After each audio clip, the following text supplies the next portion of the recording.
நீதிமொழிகள் 2:8 தம்முடைய பரிசுத்தவான்களின் பாதையை காப்பாற்றுகிறார். இன்றைக்கும் கர்த்தர் தனக்காய் பரிசுத்தமாய் வாழுகிற பிள்ளைகளுடைய பாதைகளை காக்கிற தேவனாய் இருக்கிறார்.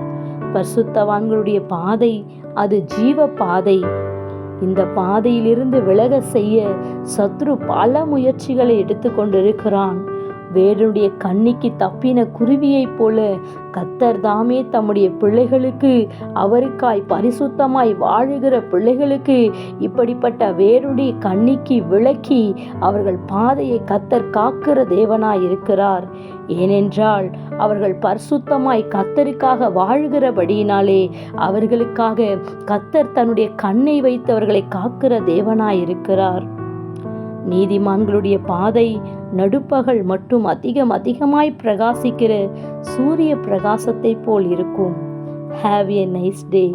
God bless you.